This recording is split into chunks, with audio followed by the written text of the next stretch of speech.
It's Recipe for Crazy. It's Alanna. Hi, welcome back. We have a lot to talk about. Let me set the stage for you.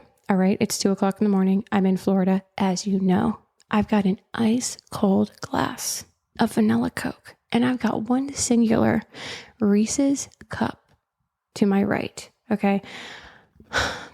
So my sister bought a new house. She moved in this week. And I don't know if I talked about it last week, but my sister and I have since made up since the whole cousin debacle, which we will get into. So she bought a new house. I've been helping her move in all week, like unpacking the kids' stuff, hanging their clothes. My sister's new house is amazing. I fucking love it. I'm so proud of my sister. Okay. She's a fucking bitch. I'm just kidding. I love you, Alexis. No, she's not. Well, yeah, she is. We're both bitches. We're all bitches in this family. Anyways, I digress. My sister got a new house. I love it. It's freaking amazing. She's got a pool. She's got a hot tub. She's got all these rooms. It's like this big space and it's beautiful and she deserves it. And she works her goddamn ass off. Okay. People, she works her ass off and she's got this house and it's amazing and I love it.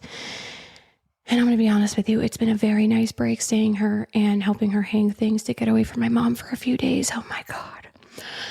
It's been nice. Am I starting to miss my mom? Kind of. It's good. You got to miss people sometimes. In order to love someone, you got to miss them, because if you get too much of them, you just want to kill them. You just want to strangle them. You want to get them before the cancer gets them. Oh my God. What am I even doing? What am I even talking about right now? I am so deranged. I am so fucking deranged, but it's a little echoey in here because downstairs, because it's like kind of empty, whatever. Anyways, let me tell you what happened this week. So as I kind of mentioned in last week's episode, I posted a video about my cousin, Melissa Jo Real Recipes. And shockingly enough, it got 2 million views. Listen, baby, I am no stranger to controversy. I post crazy shit all the time. I did not expect my little recipe drama with my cousin to get 2 million views and it to cause such an uprising, an uproar in my family. Okay. But it did. All right. And we're going to get into it, baby. But first, before we get there, I need to go back in time to last week and tell you what happened. I'm at my sister's new house. We're outside. The kids are in the pool. My sister and I are sitting on these very cute leopard lounge chairs. They're like one of my favorite things that she has. She brought from her old house. We're sitting there. We're talking. We're laughing. We're kikiing, whatever. Kids are splashing in the pool. All of a sudden, something comes over me. And like, I'm about to get a little nasty. Liquid escapes from my body. Not throw up, not from my mouth, but from my vagina. I got my period. I knew it instantly. It was like this wet sensation in my pants, and I get up and all of a sudden there's just like a pool of blood in this leopard lounge chair. Okay. Fabric. It's not the kind of thing you can just get out. All right. This fabric, it's like you get something on it and it sticks. All right. This chair is done. Immediately, I feel horrified. My 2 nieces are in the pool and my nephew's there too. Listen, I'm not trying to shock a child. All right. I'm not trying to traumatize anybody. I don't need my 9-year-old nephew's first experience with I don't need to be the bearer of bad news to him. Okay. I don't want to be the one that has to be like, this is what happens. Women just start bleeding. And listen, normally I know when I'm getting my period. Actually, my tail, what the fuck, whatever the saying is, my sign, how I know I'm getting my period. Oh my God, I just had a heart attack. My sister has automatic lights in her little basement thing and it just like flicked off and I just gotta chill. Anyways, I normally can tell when I'm getting my period, not by like using an app or anything, but by my ring finger, not my ring finger, but the ring that I wear every day. Every day I wear this ring that my mom got me from Local Eclectic like 2 years ago for Christmas. And it has 3 emerald stones on it. And I love it. It's my favorite ring. I feel like if I'm not wearing it, I'm probably going to get hit by a bus. I don't know. It's a weird fucking thing. I never got hit by a bus before, but now suddenly, since I started wearing it, I feel like something horrible is going to happen to me if I'm not wearing it. However, the most horrible things have happened to me ever since I got it. So maybe I should actually take it off now that I'm talking this out with you. But anyways, I digress. How I tell I'm getting my period is because I wear it on my middle finger. And suddenly the ring will be very tight on my finger, which means I'm bloated. So if I'm having to take this ring and put it on my ring finger, I know I'm getting my period because I'm bloated. All right. That's how I can tell. Hold on. I got to take a sip of my Coke Zero. Oh no, it's not vanilla Coke. God damn it. Anyways, I think I knew, but my period was kind of late. Anyways, and so I get my period and I'm like, my sister and I are like literally shocked. And my sister starts freaking out. She's like, oh my God, okay, there's tampons in the bathroom. I've got pads too. And I'm like, Alexis, I'm 34 years old. This isn't my first period. And then she starts laughing. I don't know why we were just like freaking out. I just can't remember the last time I was just like sitting somewhere and then my period just came just like midday, just like on a fucking Tuesday. Like, when does that happen? Normally it like happens in the middle of the night for me. Seldom am I just like chilling on a Tuesday afternoon and like, you know, Aunt Flo comes to town. Usually I know better. Not this week, baby. Not this week. So, okay. The thing about my family is we're like pretty open. Like, we are the type of family that like takes a shit with the door open even. Nobody has any shame here. Okay. We're very close. So later in the day after the pool, me, my sister, my nieces, and my nephew were hanging out in my sister's room. And I go in her bathroom and the door is open. And then, you know, I had to change my tampon. So I was like, oh, can you shut the door, to my niece? So my niece comes over and shuts the door. And then I hear my nephew say to my sister, why does Alanna have to shut the door? What is she doing in there?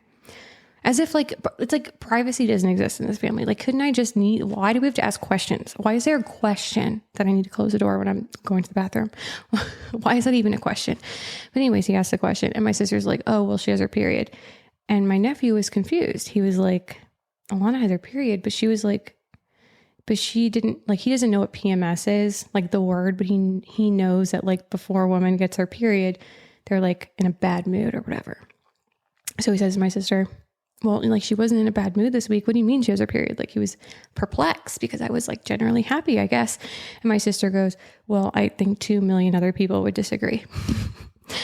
Referencing the video of mine when I outed my cousin for being a bitch. We'll cut that out.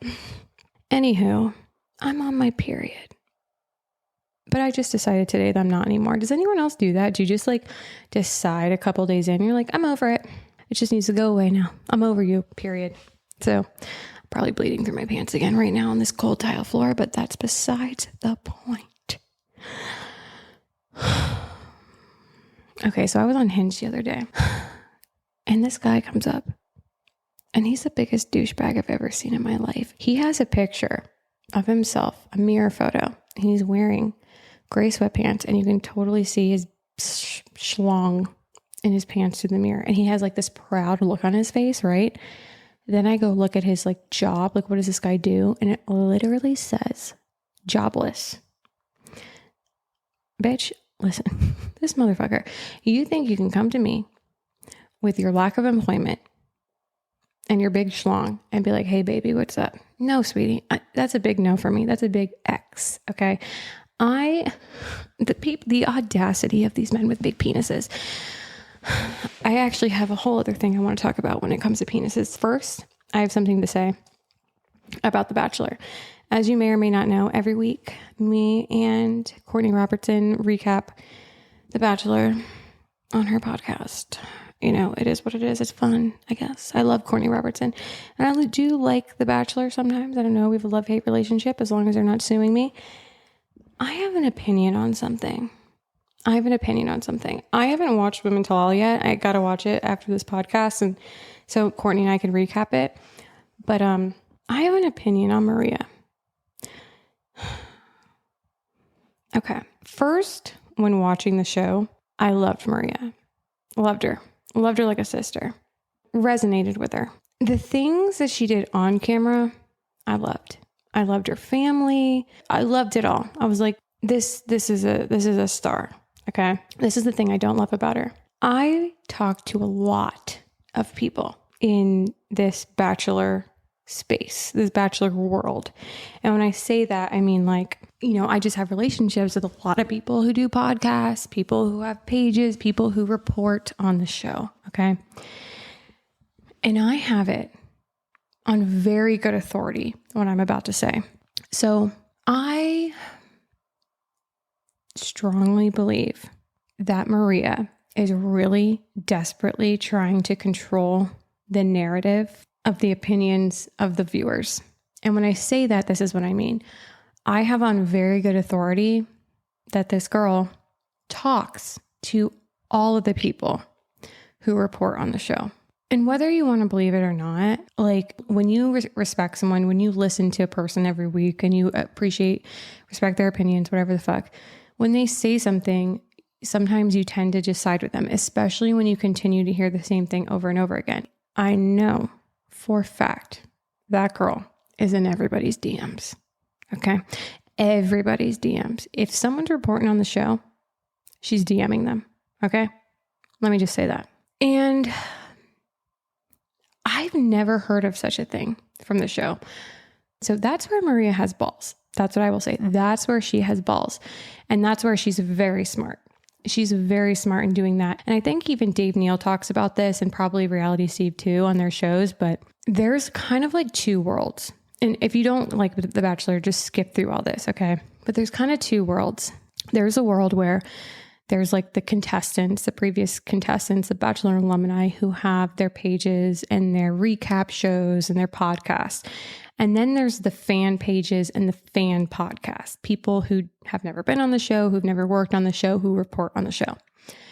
So those people generally, it's like, there's definitely like a spectrum, but generally a lot of them don't really have a lot of communication with past contestants, especially someone of her caliber. So when they're getting this attention and this communication from someone like her who's so loved in the comments and this and that, that is very exciting to them. They're instantly like, oh, like, go Maria. I support Maria. She's got my vote for Bachelorette. She's smart. Okay. She's communicating with all these people who don't normally communicate with contestants on that level in this capacity. Okay. And then she's also doing it with alumni. Okay. The girl is checking her boxes. All right. She's smart. I also think that bitch is in the comments. I think she's got other pages, all pages. She's got people in there supporting her, writing for her. She's controlling the narrative. All right. Hate me for saying it, but I won't say I told you so later. Okay. I won't say it, but I told you so. I'm saying it now. If you don't believe me now, you'll know it later. Anyways, God bless her. She's smart. All right. But here's the problem. I mean, there's so many problems with it. Maybe we'll talk about it another time. I'll probably talk about it with Courtney when we record, but I just think the girl's smart. She knows what she's doing, but hopefully it doesn't kick her in the ass later. It won't, because she's got 500,000 followers. So it doesn't even matter at this point, but she's won. She's won. Okay. She did it. She got there. All right. She did the work. She made sure she talked to the right people who report on the show, said good things, and the girl has got it right. Anywho, that's my take on that. Let's get it popping, girl. All right, we're popping. Don't put pressure on me, Courtney. I feel pressure right now. You're pressuring me. Welcome back, Courtney Robertson. How are you doing today? What is your vibe? Hi. My vibe is high. I've got high vibe. Well, we know you're not high right now because you're about to pop. Can I ask you, do you smoke pot when you're not pregnant?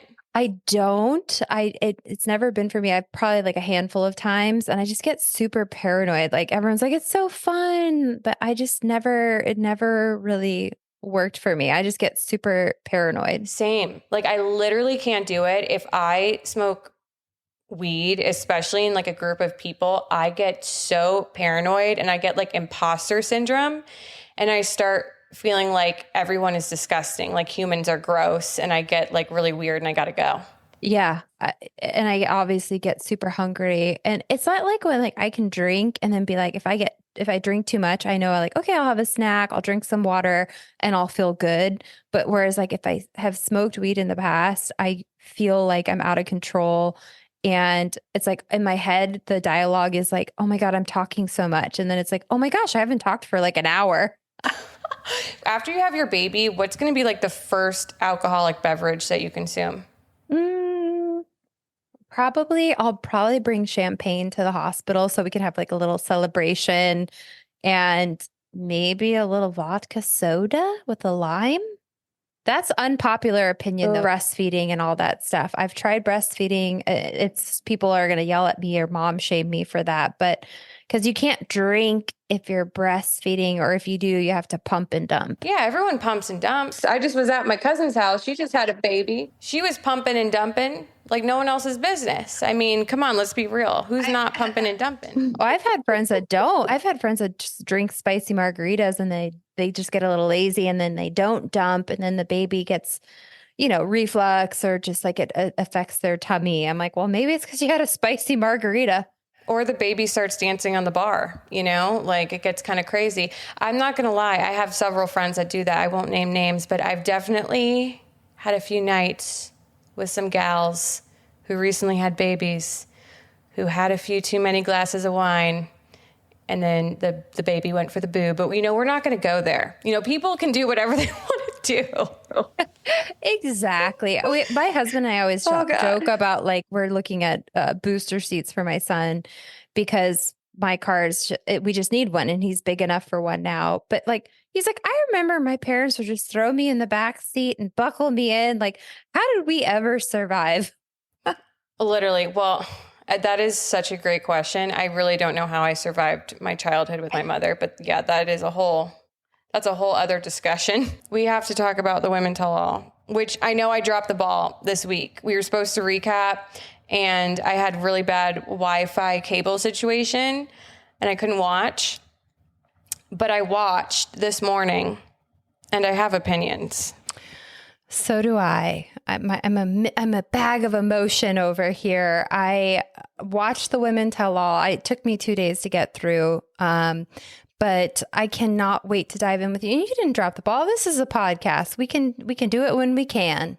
I know. And sometimes we just can't. And that's okay too. Yeah, it's been a little bit of a tricky week. Before we jump into the dumping of it all, I would love a little quick catch up on how you're doing and how your week's been. It seems like you've been anting hard this week. Oh, I've been anting so hard. It's like a total anthill over here. It's going crazy. My sister just bought a new house, and it's absolutely amazing and unbelievable. And so I've been over here every day this week helping them like get their clothes hung up for the kids, and they're on spring break right now. So I've been hanging out, trying to entertain them. I took them to the arcade today. We played laser tag, and let me just tell you, Courtney, I freaking dominated. Okay. I didn't care who I had to take down, what their ages were. There's probably some kid crying right now because I was number one on the charts. My team won. I can't explain it, but somehow the adults ended up all being on the red team and kids were all on the blue team. And oh my God, I didn't realize how good I was at laser tag. It's like my new thing now, I think. Oh my gosh. I'm picturing you like Leslie Mann on This Is 40, like just in somebody's face, like, you little shit. That was literally me, Courtney. And the funny thing is, like, my nephew and niece are highly competitive. And so when we walked out, because, it's like a totally dark room. When we walked out of the laser tag, I thought that my nephew was going to puke, because his face was beet red. I had to run him over to the restaurant in the arcade and get him water because he was literally panting. I mean, I was sweating too. We were all knocked out, but I don't care. I don't care if you're a kid. I'm going to go full force. And I did, and I won, and it was incredible. Well, my famous saying, winning.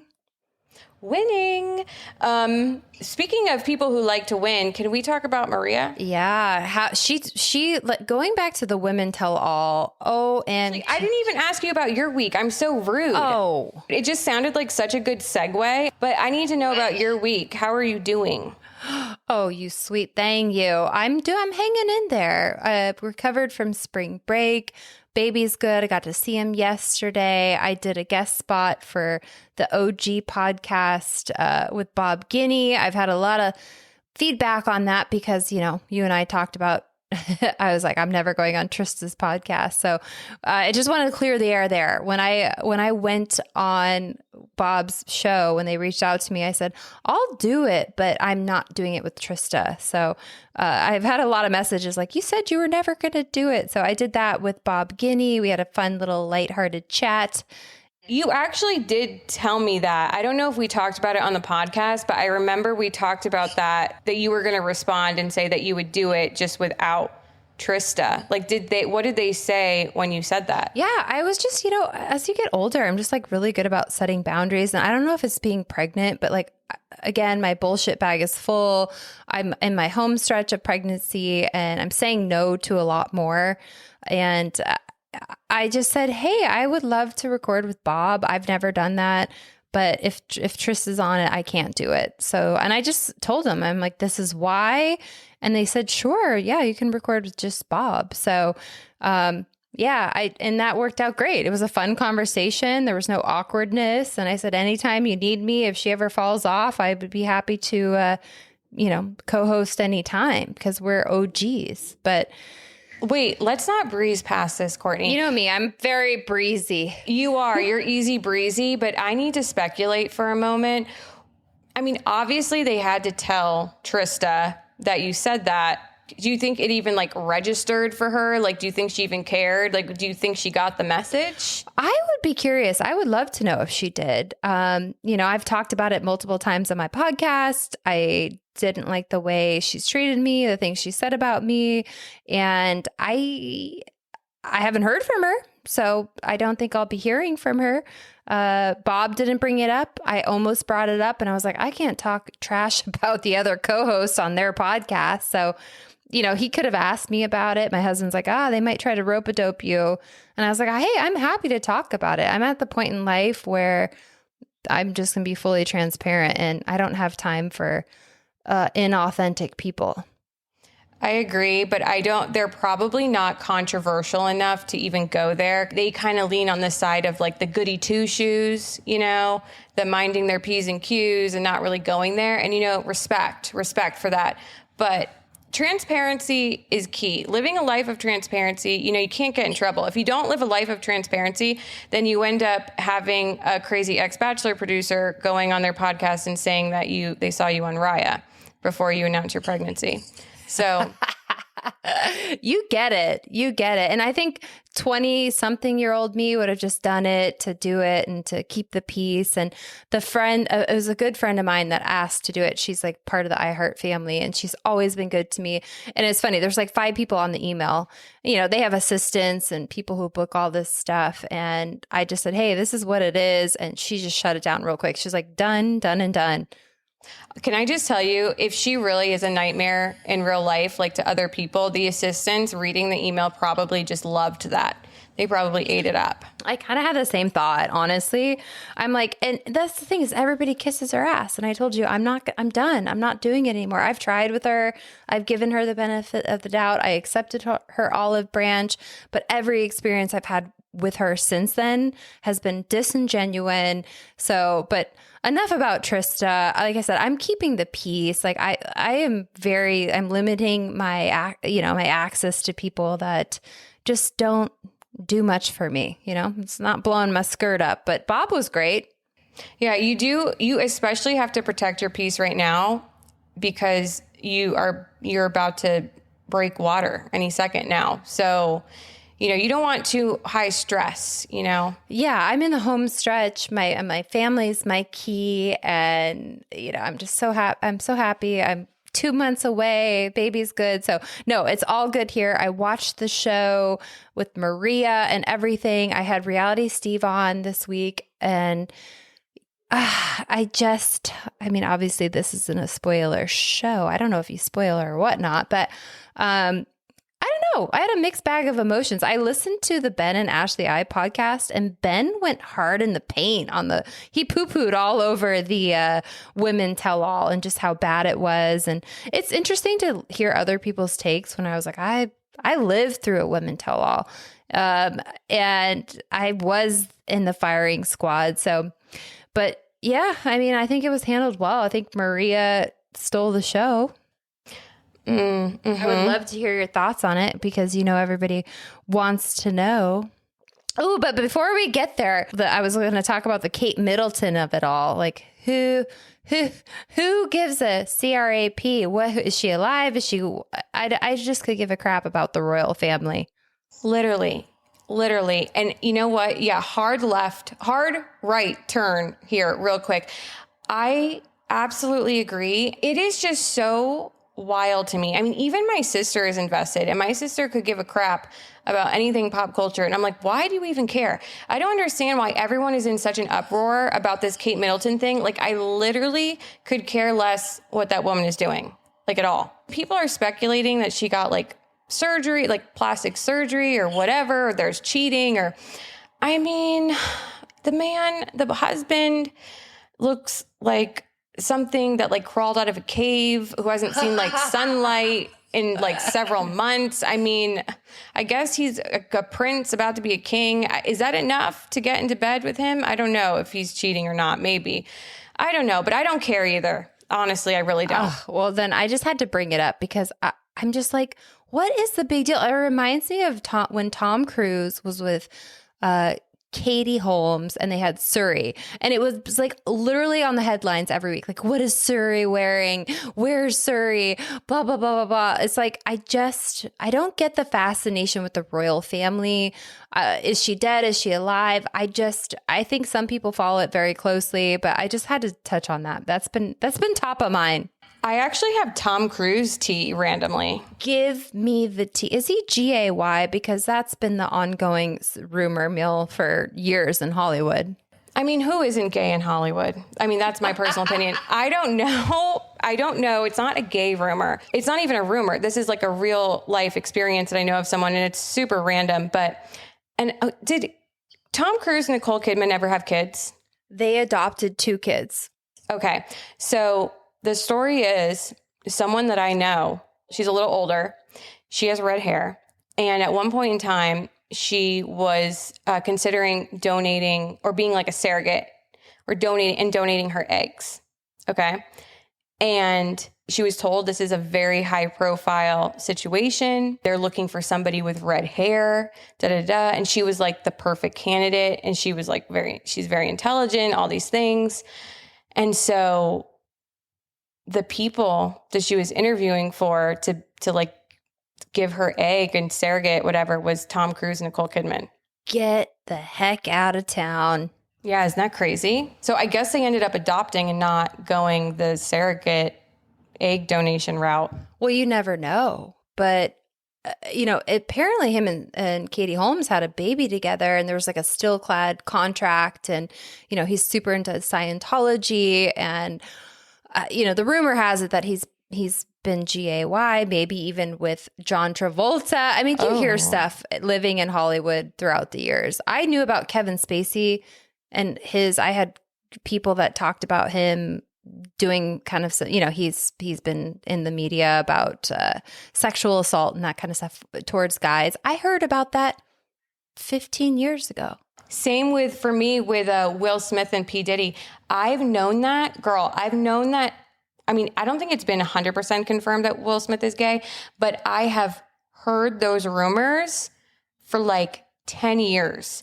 And also with Diddy, because he used to do reality shows and stuff. And I know a lot of people who worked with him, and those rumors about him with young guys, that has been going on forever. I remember like 5 years ago being in a room of producers and them talking about Diddy because they did a show with him, and they were saying, oh, any day now, that shit's going to come out. That's going to come out. Well, it's coming out because he's got a ton of lawsuits against him, and it does not look good for him. I'm not going to lie. I would love to do celeb encounters. That's something that I think is so fun because it's all in my vault.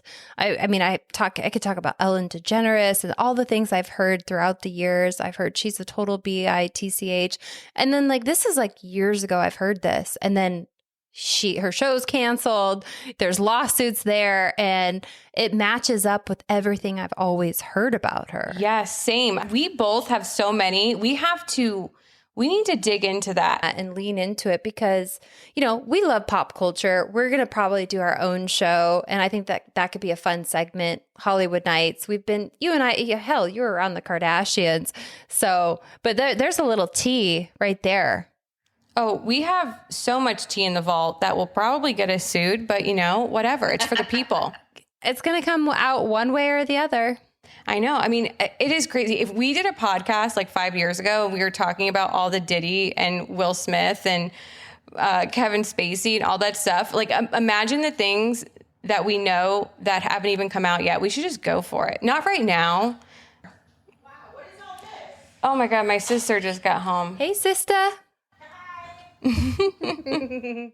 But anyways, we definitely need to dive into that. But I've got some Bachelor dish that will blow your panties off. Oh, I know. There's always more where that came from. I know. I have a very hot take on Maria, and I feel like this is a safe place where I can share that take. I would love to hear it. And by the way, I just had Steve on my last episode, and he hasn't spoiled who the next Bachelorette is, but I've been looking online sleuthing for, I've messaged with Maria, and I will say she hasn't gotten back to me, and she hasn't seen my message, which is very unlike her. Interesting. Well, I'm going to say this. First of all, I'm going to start with this. It would be great if Maria's the Bachelorette. But I'm also going to say this, and I have this on very good authority. Obviously, we know that you guys have talked, and I'm not going to say anybody else. But this is the thing. I think Maria is playing a game, not on the show, but outside of the show with everybody, and is doing everything in her power to control the narrative about her that's being put online. And the way she's doing it is very smart and something that I have not seen or heard of another Bachelor contestant doing of her caliber, someone who's like gained this much attention in social media and on the internet and all that. And when I say that, this is what I mean. And I'm not going to say any names or anything, but I talk to a lot of people, and I would say there's like there's a spectrum of people who recap and talk about the show. It's like you have the people who are the alumni, and then you have people who have never worked on the show, have never been on the show, and just report on the show. And you have these different tiers. And she is making her rounds with everybody and communicating with pages and people who talk about the show who normally would never have any type of relationship or correspondence with somebody like her from the show. Normally, they don't go talk about people. And I think because she's communicating with these people who talk about the show, who report on the show, and they feel like special in a way that she's talking to them, that they're automatically just like singing her praises on their pages. Therefore, it's putting out into like all the audience and the listeners and the diehard fans. Like, I mean, whether you want to accept this or not, like we are so influenced by what other people say on their shows and posts. And I think that plays such a heavy part in the extreme fandom that she has attracted. Just how much praise she's getting from all these podcasters and pages because she's in their DMs and she's communicating with them. I have something to say on this. I completely agree. I think it's a different gameplay. I think if, Game of Roses doesn't admit who they coached, I almost wonder if she's been coached or if, when I have my dealings with her, she's been very humble. And I don't even know if I could be the next Bachelorette. And I don't even know, I've dealt with her and I've heard, again, I'm super dialed in and I know a lot of people that have talked to her. It's a gameplay, definitely. And I think she's played it like a fiddle and I think it's working. Yes, I think she's very smart. She's playing chess, baby. She's not playing checkers. I mean, the hug with Sydney at the Women Tell All, the makeup. That was a little bit much for me because I had lived through it and you couldn't pay me enough money to hug the girl that made my life a living hell for like 2 months. No. And the other thing is, what was wild to me is like, I kind of believe Jess and Sydney now. Mm-hmm. I kind of do. And I think that, something's happened upstairs. We're just going to keep going. Oh my God, where was my train of thought? We were talking about Sydney and her hugging her, and she took the lead on that, like the online bullying, and she really is leaning heavily. But at the same time, like, why wouldn't you hug Rachel, who's getting like racial slurs against her? But the main beef was between Leah, which I have to say, my mom always called people a paper asshole.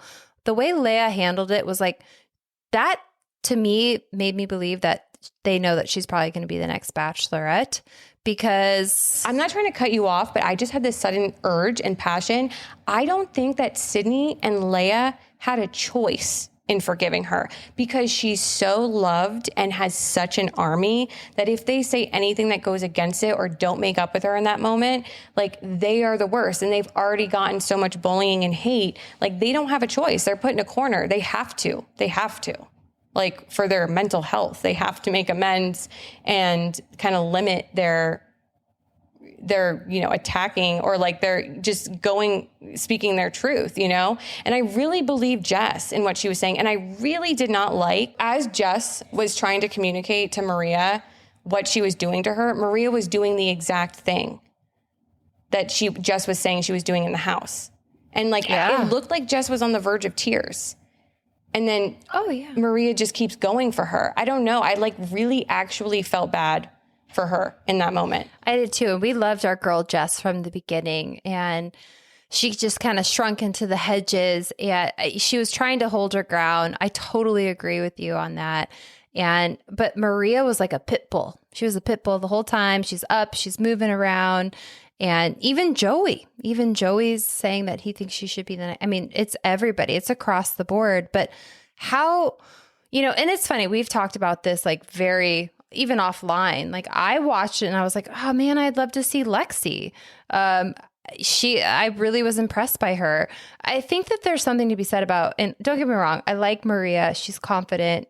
She's fun to look at, but I agree with you. There's part of it that I've been like, she's kind of playing the game, playing everybody like a fiddle, which would still be good to watch, but it's like, oh yeah, it'll be great TV. She'll be a great Bachelorette.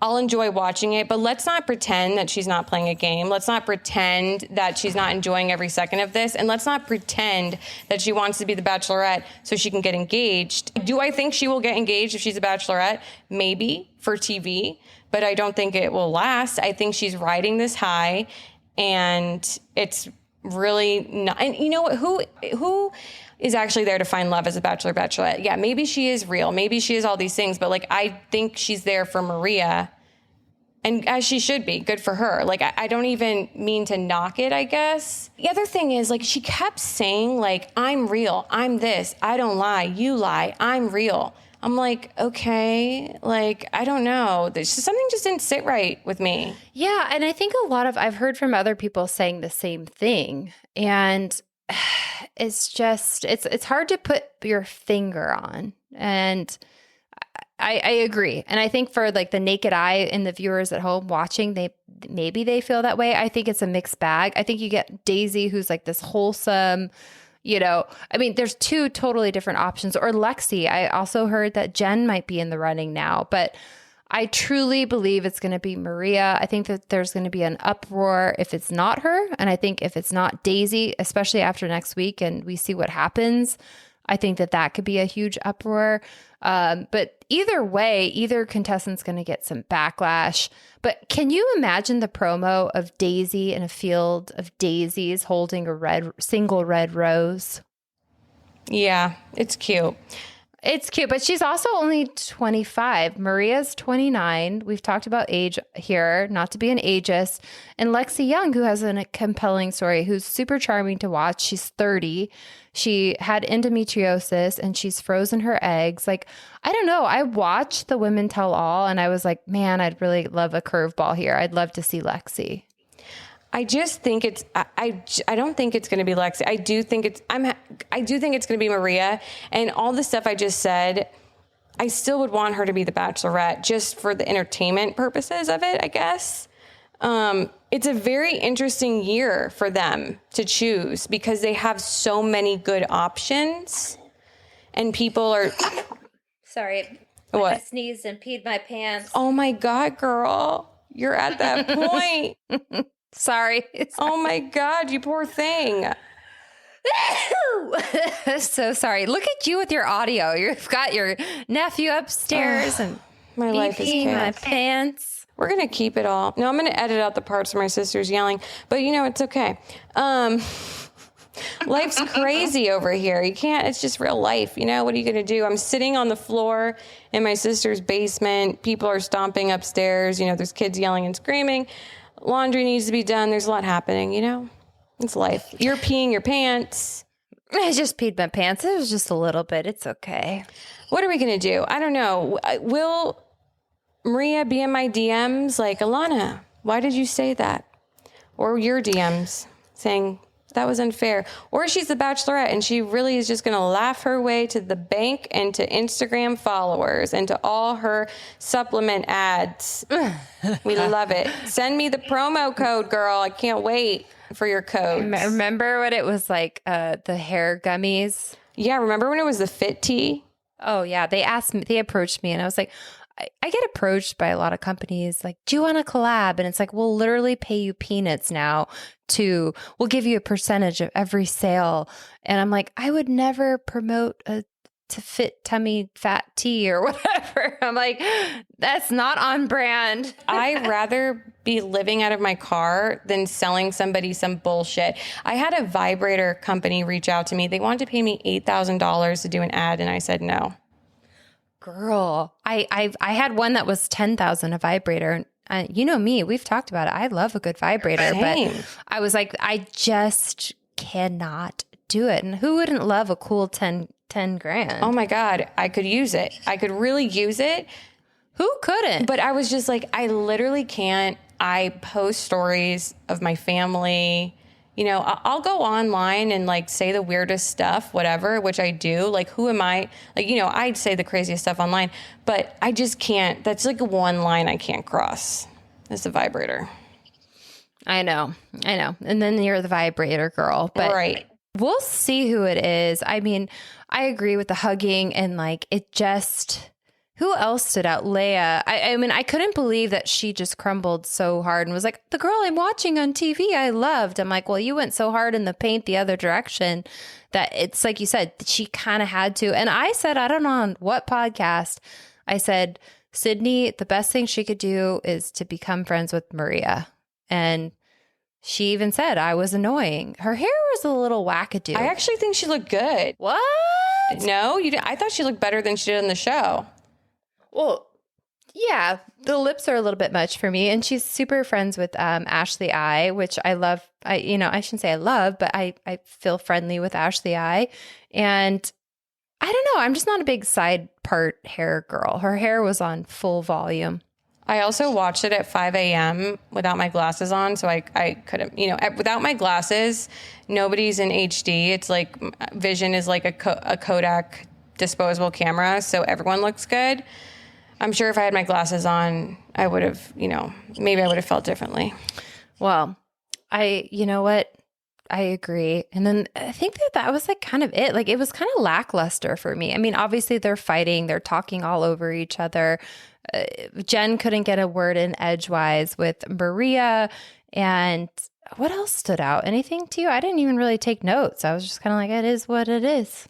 The one thing that stood out to me was Autumn, our PTA mom, who's not a mom, who ages herself terribly with that haircut and the way she dresses. Like the girl is absolutely gorgeous, but I just don't understand the haircut. It reminds me of like the Golden Girls memes where they show you a side-by-side photo of the Golden Girls and Jennifer Lopez and say how they're the same age. Because Jennifer Lopez like does her hair right and does all the things, whereas the Golden Girls dressed like they were 80. And I feel like Autumn is like aging herself with her entire vibe. And also the chemist had bangs. She cut bangs. I didn't even notice her. And then Star got her chance, and I think Star spoke up a little bit. She had a moment. Yeah, she had a mo. Jesse was like kind of, I think he could have asked better questions and like controlled them a little bit better. But well, they kind of want them to go insane. It's like, this is your ticket to paradise, which is also interesting to me because it's like, I hear there is no paradise this summer. So it's like, what are you punching your ticket for? I guess the potential of going next year, you know, like what's the incentive? Yeah, what's the end game here? More followers, probably. Like a couple? I mean, I don't know.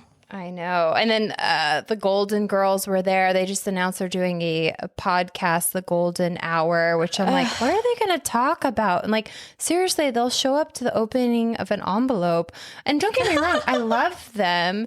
But at the same time, it's like, okay, so they were on the, overnight suite dates. And they were covering the Golden Bachelor. It's like the same two people. Now they're giving him a podcast.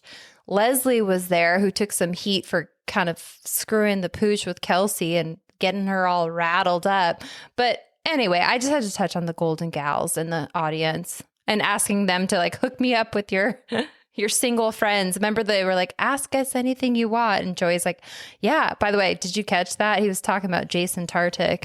Well, let me just say one thing, and I want to hear that. But how the Bachelor franchise is treating the Golden Bachelorettes is like, when a guy really likes you and you're like, and you see them and you're like, oh my God, that shirt is so cute. I love that shirt on you.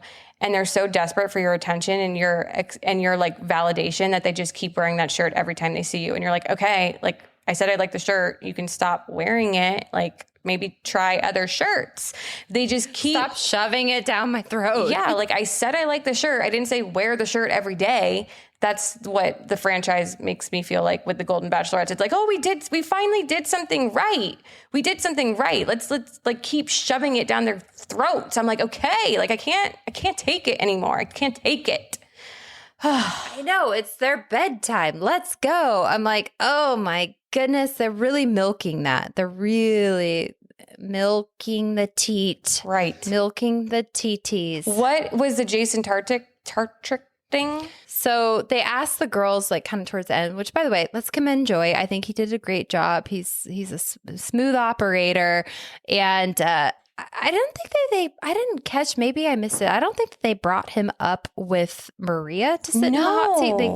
They kind of just talked like from the hot seat, his to her in the crowd. So that was interesting. But then they asked all the girls, like, do you have any questions for me? And then somebody was like, oh, do you have any single friends? And he's like, yeah, I do. Somebody who was on a recent season, which is, he's good friends with Jason Tartick, which is Caitlin Bristow's ex, and kind of pimped him out. And the girls were like, hook us up. I'm sure Caitlin Bristow was cringing. Oh God. Yeah. God, what was I just going to say?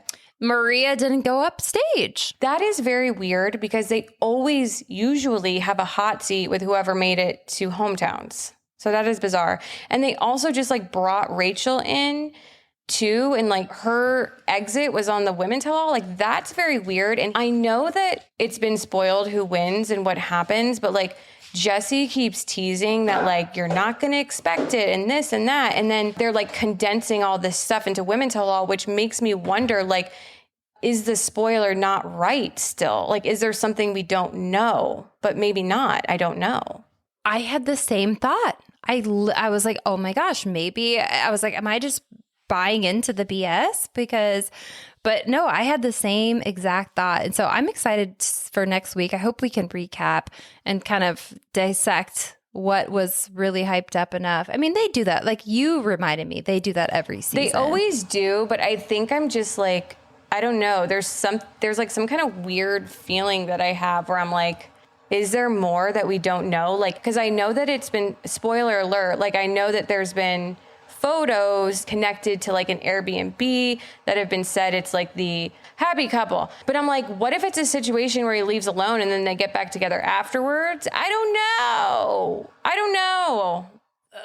And you would know better than me. I've heard things, but I also haven't pressed anybody because I also don't want to know spoilers. Well, you also have your plate full. You've got a lot going on. So it's like not on the top of my to-do list. We only have so much bandwidth for this show that we love to hate, whatever. It's got us in a chokehold, but it's fun to chat about. And I love your take on it and the Maria part of it, because I've had a little inkling of the same feeling. But I don't know what the right reasons are. I mean, if I was put in her shoes, I would want to be the Bachelorette. Hell, I look back and after we broke up, I wish they would have asked me to do it. I would have had a field day with 30 guys fighting for me. Are you kidding me? Abso-fucking-lutely. Like, it's a once in a lifetime opportunity. Yes, exactly. I couldn't agree more. I think the only thing that's just like a little sketch to me is the communication with all outlets, podcast and post about the show. But it's also really smart because I finally made brand partnerships with like Us Weekly and everybody was like doing these negative stories on me. And then it's smart to, and you come off the show and nobody tells you how to deal with the media. She's played it almost too perfectly. I agree. And it makes you wonder, what is she hiding? Mm-hmm. Well, hey, praise be for anybody who's going to be the lead, because, you know, they talked about Rachel and getting all that online hate. And I just talked to Steve about it. It's like, I got death threats. I had stalkers. I had people telling me I was a flaming bag of CUNT. You know, you name it, I've been called it. And it's not a fun feeling, and you don't really know how to handle that. But the thing that is really disturbing about it is she didn't even get into the center of any controversy. Like, she just had like an innocent, sweet hometown. And like, what did she do besides get to the final three and beat Maria? Like, it feels very targeted because of like the crazy Maria fans. And I also think it takes a special 100%. Type of insane person to pull up somebody's Instagram and email them death threats. Like, what did this girl do? What did anyone do to deserve that? She pulled Maria aside saying, what did you say to him at the rose ceremony? So she deserves to die? Like, that's insane to me that people do that. That's freaking crazy. Oh, 100%. People are so wild about this show. It's never going away. People are diehards, but that's the thing. If they pick Daisy, whoever they pick, they're going to get online hate. And that's what I was saying. I hope Maria has thick skin, because if she does make it to the Bachelorette, you cannot control the narrative all the way. No, you cannot. And it's not just the Bachelor. I just have to say this, because even like last week when my video, you know, about my cousin went viral, like my cousin was getting death threats about fucking a recipe drama. So like, I don't know. People are just freaking crazy, dude. I would just love to know who these people are that have the audacity to do that. And I'm so sorry to Rachel. And I hope she gets all the love and support from people, because she does not deserve that. And the girl freaking got her jaw dislocated. Give her a break. Give her a freaking break. She just got her heart shattered on national television. And I mean, you could see the pain in her. And, you know, we have never had I've never dealt with racial stuff, but I've been called every other name under the sun. So and like your family, I always talk about the trickle down and how it affects your family. My parents were getting snail mail to the house. They were having reporters show up at the house. So, you know, I've been on the other side where I'm like, I feel for them, and this is like before social media was a thing. And like, but you know, I've dealt with stalkers. I actually had a guy stalker and a female stalker. I have her number. We should call her sometime. I know where she lives. I had a private detective. Oh my God. Yeah. That's a story for another day. She was obsessed with my ex-boyfriend, and she harassed me and everybody that knew me for months. I still have friends that are private on Instagram because she scared them. What? Like, I know where your kids go to school. Like, I'm watching you. And at first I thought it was a guy, and then my friend's a private detective in LA, and I got to the bottom of it really quickly. But and by the way, she's a psychologist. Is it Laura Owens, Clayton's little lover girl, twin girl? God, talk about that. Dave went on Caitlin Bristow's podcast and spilled all the tea. I'm glad he got a bigger platform. I saw that came out this week, but you know, it just is what it is. So, but yeah, no, there's crazies out there. Going back to the show and the fans of the show, having lived through it, I feel for anybody, but whoever's the next Bachelorette, they're going to hopefully have thick skin, because that's just the way of the world now. Anybody who's remotely in the public eye. Yes. And it's just, it's unfortunate. But here's the thing. This has always happened to like celebrities, you know, obviously reality stars and things like that are only kind of recent, you know, and they're experiencing this, but it's like, you kind of have to, you really do need to have thick skin. You really do, because you just, people are going to give it to you no matter what. And it doesn't even matter if you're like the best person in the world, you're going to get hate. And I think that, like, I think Rachel said something like, you know, you have to remember we're all real people and da, da, da, da. But it's like, I mean, so are celebrity. And I'm not trying to discredit Rachel or make her feel bad, because in no capacity does she deserve anything that she got. Like, that is beyond wrong. And those people should face consequences for the things that they said to her. It's just beyond, like, their identity should be exposed. Like, it's ridiculous. But I think we could do a show where we find the trolls and we get a private dick, and but that's the thing. It's so hard to track people down. That I could go down a rabbit hole with this, because it affected me so hard.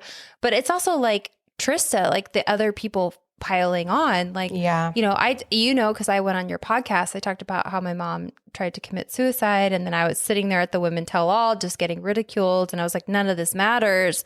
And then there's your former lead, America's Sweetheart, saying like, I wish I could jump through the screen and punch her. Right. And I remember my mom being like, this is really bad, like the people from the show are trashing on you. And like, it was too much for everybody, the trickle down. But going back to what Rachel said, like, I remember thinking to myself, like, I'm somebody's daughter, I'm somebody's sister, but it doesn't, when people, there's no accountability. I don't think that there ever will be until, you know, you can ban somebody and block somebody on Instagram and they're just going to create another account. Right. And then I go down this weird wormhole of like, well, are we contributing to that with our opinions and our conspiracies by talking about this?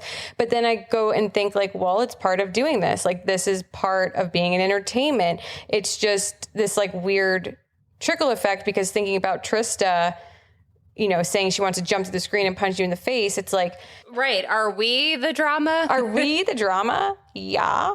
But also, I don't, you know, I get death threats all the time, and I get people, oh my God, I freaking did a video about Joe Rogan saying that, you know, I'm concerned for his health, and you have no idea. The people, the men, the incels just came at me. Like, you have no idea. I was curious to ask you that. What has been like the most worst, like, kind of rattling messages that you've received? Because I can't imagine, you're doing recipes, you're talking about your ex. Like, what has there been something that really stuck with you that you were like, wow, that like really ruined my day, that fucked up my day? See, I am very weird because, I mean, not weird, but I think because I have coached and helped with so many different reality stars and celebrities through them dealing with this and watching it, that these people aren't real. This doesn't exist. These people don't know you. You have to let it roll off your back. That nothing, honestly, Courtney, has really stuck with me, but I have gotten horrible things like, you know, I just read a comment today where it's like, you know, Joe Rogan is a multimillionaire and da da da. Like, what are you, childless and 30, and you can't get anyone to stay in a relationship with you, and you're probably going to die alone? And I mean, I get things like that all the time, and I've gotten death threats in my DMs, and people finding where I live and saying weird stuff. And actually there is one. There is one thing that has stuck with me. I will say this because it was creepy as hell. I was on live on TikTok, and they started saying things like they almost were like teasing me and like saying stuff about me, all the way to the point where they said the street that I live on. And then, and then I just blocked them. And I was like, that was creepy, because they just started saying like people in my family's names and stuff. It was very creepy and weird. So that is something that stuck with me. But as far as just like the hate and people saying I'm ugly or have, pimples, and I do have hormonal acne right now because I haven't been able to see my dermatologist because I'm stuck in Florida. Okay, thank you very much. But I was just like, it's not anything I don't already know. Like, it's things that anyone could easily say about me. So I don't know. It sounds like you're not as affected by it and that you've got thick skin, but it's not a good feeling. I mean, luckily you didn't get a flasher. There people were doing Zooms and flashing. I think it happened to like JoJo Fletcher, but people are freaking creepy. And it's like, and I remember getting to the point where I was like, I just want to like fade to black, put my head in the sand, and I did that for many years. And then I kind of recharged and I was like, okay, I'm ready to put myself back out there. But with your opinions comes, opinions are like assholes. Everybody has them. And sometimes they smell, which is so cliche. I got compared to Michael Jackson. People on my season were like, they did memes of me saying that I look like Michael Jackson. Oh my God, that's so funny. I can kind of see it. I'm just kidding. Or no, I can too. I mean, when they did the side by side, I was like, okay, that's kind of funny. Or they compared me to Russell Brand, who I actually met in person. We'll save that one for later. But you're right though. You have coached people, and Alanna coached me after my season. But it's interesting now that you're on the other side of it and living it, because I know Alanna has received online hate because he's got this mass following, but most producers that come off the show they can coach you on it, but they haven't lived through it. Right. And it's exactly right. And I think now, having been putting myself out there on social media and having heard all the backlash and seen everything, and like every possible insult you could possibly get, I've gotten, and I'm sure you have as well. And they try to get you at your core. Like, they try to get you in your weaknesses and everything. But what I would say to anyone that's considering going on a reality show is you need to go into it understanding what is going to happen afterwards. And even if you're like the most perfect person, like even Daisy, who has, she's the sweetest story, is just this nice, sweet person, gets hate, like she hasn't done one thing. Even Rachel, who all she did was ask Maria what she talked to Joey about. And then she's getting this. Like, you have to be prepared mentally for this. Oh, yeah. And I loved your episode that you did with, was it LT, talking about the therapist, and, that was such a good listen. And, I got off the show, and not to take away from everything we're talking about, but I went to therapy probably about once a week with the show's therapist. I was like, free therapy? Yes. I mean, it was never in my budget or my wheelhouse to think about, like, I might need some help dealing with all this because I'd never dealt with it. And I couldn't talk to people because I signed an NDA. And I just remember it getting to the point where I was like, my relationship's not going well. And she finally cracked and was like, hey, my job is to keep the happy couples happy. And I was like, well, I'm not happy. And she was like, yeah, you should probably break up with them. She finally, after weeks, was like, yeah, this isn't sounding very good. But everything was like leading me to like, well, you can make it work. And, so I just wanted to share my little story about the show's therapy. But I really think moving forward, in the way the world has changed, that they're going to have to, I mean, it's not the show's responsibility, right? But I think that there should be some things in place. If you're not mentally strong to deal with it, it could really be a detriment to people. And the show would hate to hear that. But when I wrote my book, there were certain things I had to take out, and it was because they don't want us to deter people from coming on the show. Right. And I get that. Like, but the show is such a big hit. I don't think people will they're going to just roll the dice. But until you're in it and you're living it, you don't know how you're going to handle that level of just negativity. You have probably thicker skin, but you get to a point, and like I said, I want to protect my peace, and I'm not going to be around people that just don't do it for me. But, and speaking of which, I just talked to somebody from Love is Blind on my next week's episode. I want to ask you something real quick before you say that. Oh yeah. Did you ever feel like when you were talking to the therapist that they were telling the producers everything you talked about? Yes, I did. I 100% did, because they'd always ask, they knew if I was seeing her.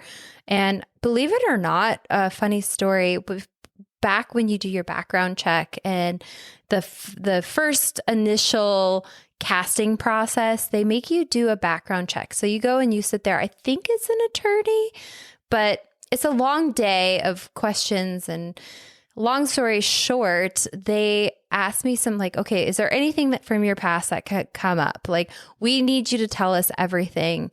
And once my show started airing, there was only 2 people that knew some secrets of mine, a best friend of mine and the person that I did my background check with. And I felt like, personally, in my opinion, I felt like the show had somehow leaked some stories on me that I had told the background check. But I don't know. I mean, and I grilled my friend that there was only 2 people that knew about it. It was a sex tape. They're like, do you have any sex tapes out there? I was like, I mean, maybe. Like, there's one person I can think of. And I talked to my ex and he's like, I would never do that to you. And guess what? The head of Vivid offered him $1 million for that tape. And he said, I would never do that to you. Good man. Wow. No, we ended up getting back together too. He played the long game, but obviously that didn't work out.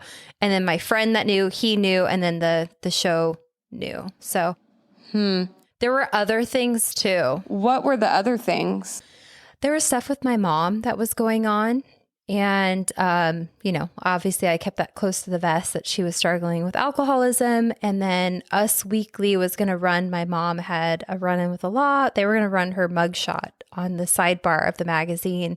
And the reason I knew about it was because of the ex with the sex tape, and his sister's deals with a celebrity husband. And she was like, my brother will give a statement, but she knows how to work the media. She's like, I need to see the story you're running on her before we even give you anything. She sent it to me, the draft, like the day before it was going to come out. And the sidebar was my mom's mugshot. And very few people knew about that. And I was like, now you're going to bring my mom into this.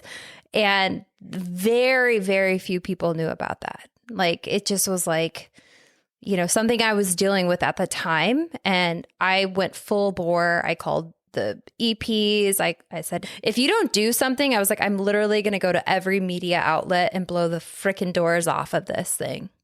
Did you ever feel like they use anything that you talked about with the therapist to like manipulate your opinion or your views or things you were doing? Taking myself back there, I remember going to see her in Beverly Hills. I knew whatever I said to her was going to get back to the producers, and that was going to get back to Ben. And there was a moment in time where I was trying to patch that relationship up, that I felt like, hey, I'm doing the work here and maybe something will get back to him that like, and I do feel like they might have been like kind of just sprinkling stuff over to him. I don't know for sure. As far as what I was feeling or talking about, because by the time I got to the point where I was like, I'm done, that's when he started coming around. Well, off the record, I'm just going to say,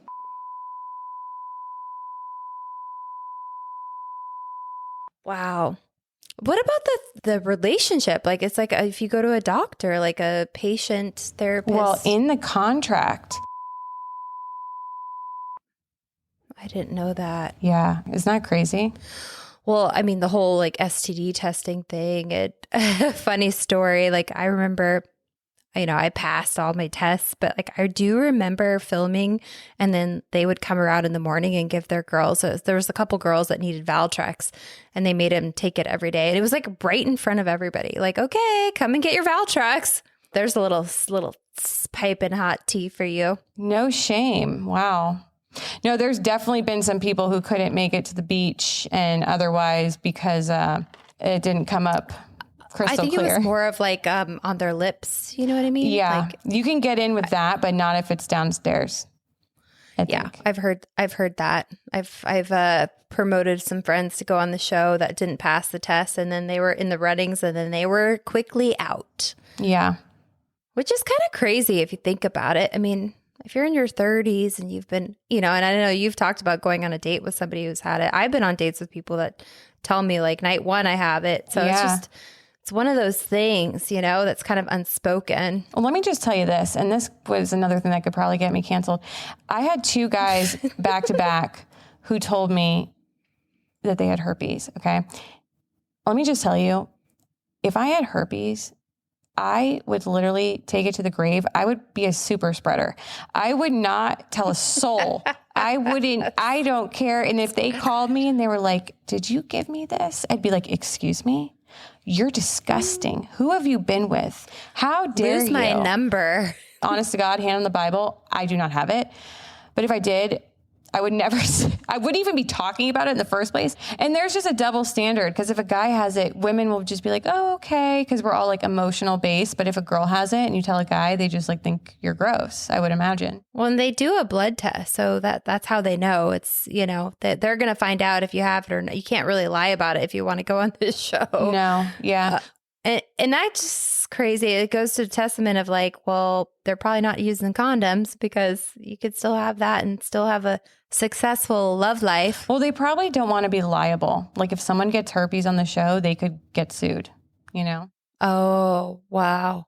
Oh, I didn't think of that. That's interesting. Yeah. If they, you know, caught a disease, lifelong situation, yeah, they'd be screwed. I'm surprised nobody's gotten pregnant. Now, that would be such good TV. Like Lexi, for say, let's make her the Bachelorette and just roll the dice. I know. I just don't think it's going to be Lexi, although, you know, would love it. She's gorgeous. She's got a great story, but they've got too many other better options at the moment. So you had the girl from Love is Blind on your show. Tell me about it. Yeah, I got all the tea. I got, you know, all the questions you want to know, the burning questions, like the timing. How is there a drink limit?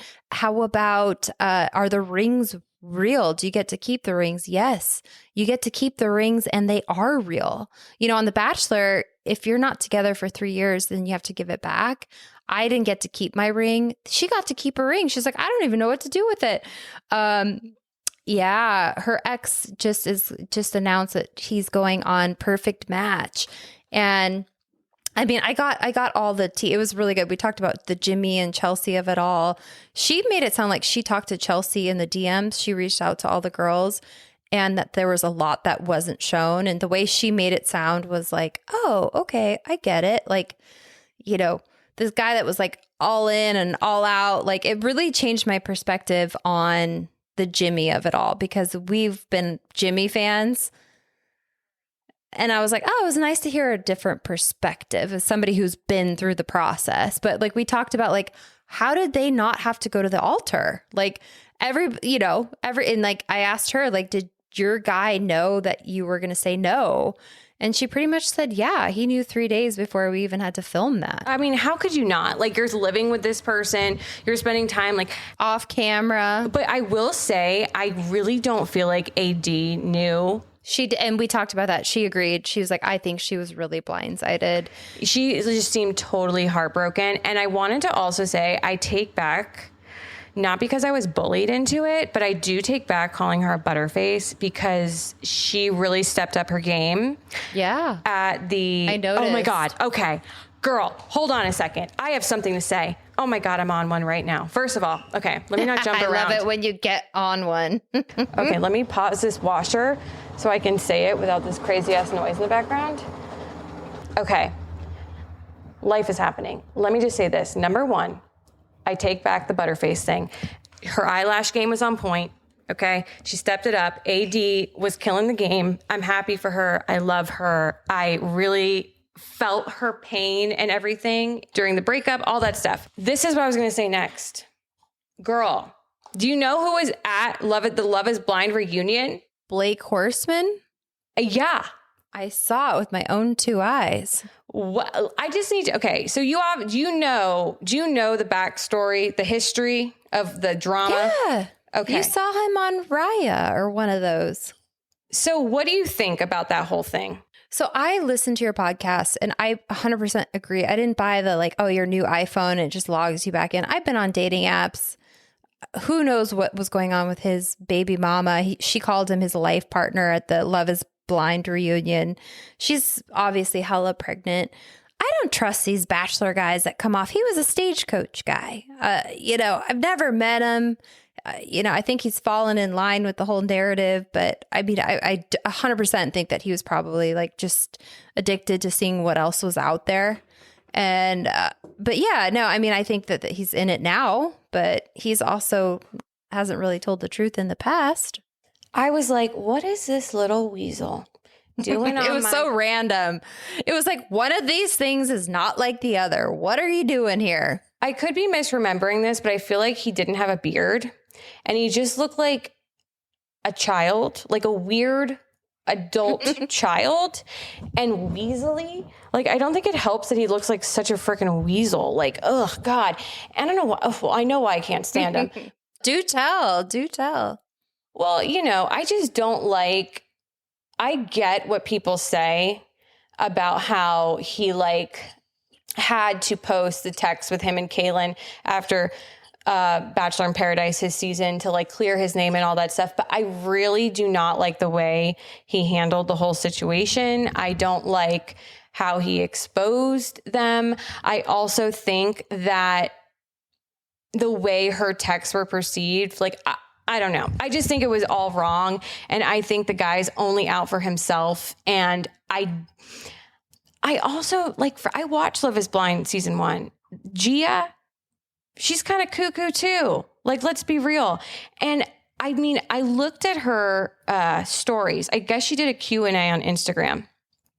I'm kind of jumping all over the place here, but she did a Q&A on Instagram, and someone asked her if, something about when they're getting married or something. And apparently, like, she's proposed to him multiple times. Oh, I've heard her say that. Yeah. Yeah. And he said no. And then, she did this whole like run-on sentence that took up the entire page, explaining that after she has the baby, like, he doesn't get paternity leave because, he's not privileged like the rest of you common folk, and he has to keep his DJing business up, and that's his passion. So he's going to keep traveling and doing whatever. I'm like, listen, is that how you really feel? Because if I just had a baby and my man was like, sorry, babe, I got to go to Vegas. I got to go hit the streets and do my little hit play on iTunes. Like, that's his passion. Like, really? Like, I don't know. It just really, I don't know. I don't like it. I don't know. I've said too much. Oh, no, you haven't. I agree. I mean, I have kids, and first of all, it's really hard to leave them, and it's really hard to do it all on your own. And then it builds resentment. I mean, I'm just speaking out of my own experience. My husband is here. He's all hands on. And yeah, like, it's time to grow up, Peter Pan. Just stay in one place. My personal opinion is that they are just so commercial, and they've been doing this influencer thing for so long. And I think that's why, like, when it got out there, because, Us Weekly picked up an article about my podcast calling him out and him calling me a crazy ex-Bachelor producer, and then it was down. I think that his publicist got on it, or somebody got on it, and they shut it down because there is a lot of money that they're about to be making from this baby. Like, I think that the whole thing is kind of a sham. Like, that's my opinion. And I know, like, there's people, believe it or not, that I will protect when they tell me stories. And I just know there's so much more to the Raya stuff than has actually been said. And I just know he's full of shit. Well, I believe you. I've dealt with a lot of former Bachelorette contestants, and I've seen screen grabs of them all on the dating apps. I'll say it every which way till Tuesday. These guys get so much attention. The following of the show is 95% women, and they come off the show and they get used to all the attention, and they love it. And a lot of them do get more ass than a toilet seat. I mean, whether it be another former reality star or just the girls at Stagecoach. But I agree. There's something about him that reminds me of Jeff Holm. And I had some really bad experiences with him personally. And he reminds me of that. I would put him in that category. I would put him in like the like small critter category. He's just like this weasel. I just like can't even look at his face. Anytime he popped on my screen when I was trying to enjoy the reunion, it was like a jump scare. I'm evil. Yeah. And he was like playing the face. I took a couple pictures I'll send to you. Like he was like really playing up the faces. But she seems like well spoken and they've been together for a long time now. Let's just hope he doesn't end up being like a Jax Taylor.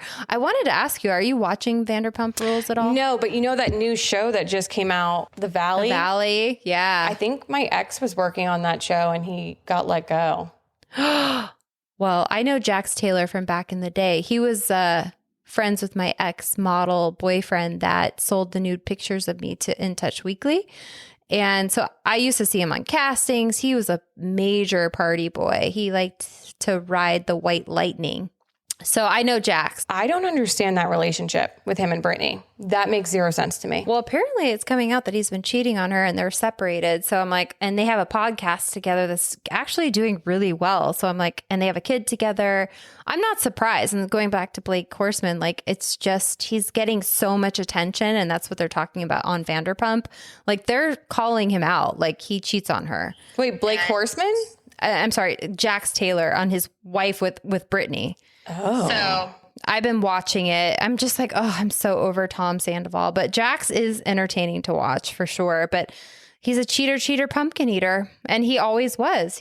I knew him back in the day. He cheated on his girlfriend, a longtime girlfriend. So is it once a cheater, always a cheater? I don't know. You just took the words right out of my mouth. And all this is telling me is I need to like marry a mailman. I need to like I can't, like, this is so stressful. I'm like stressed out hearing about all these people cheating. I hate it. I hate cheaters.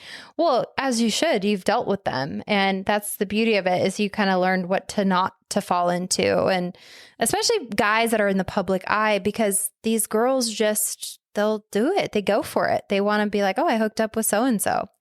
And your ex, like I'm a producer on this show and that show, like he's probably getting the trickle down from the leads. How embarrassing. God. Yeah. I mean, it is embarrassing. You're going to find somebody great who is going to look at you like you hung the moon and the stars and you won't even have to worry about it. I'm telling you. Well, you know, I kind of have that right now and I'm questioning what to do, but we're not going to get into that right now. We've been going for an hour. This has been fun. And I actually was just going to drop some more tea, but I'm like, we've dropped so much tea in this episode. Yeah, sorry. I was like, sorry if I didn't if I stepped on you. That's what they call it when you do your ITMs. But I haven't talked to you in a while. And I was like, oh gosh, I just had so much that we can always talk about. But I'm glad to connect with you. And next week, let's do it all over again. And hopefully it's not all over the place and not too hard to edit. It literally, like, I forgot we were even recording. We were just like going. I know. Well, there's always more tea to be spilled. And I'm definitely going to be listening to the episode that you have coming out with Stacey because I am, as you know, obsessed with Love is Blind and I'm all about it and I need to hear every detail. She was like an open book and it's a fun chat. So that's going to come out next week. All right, that's our episode this week. Sorry about my audio. It was absolutely terrible.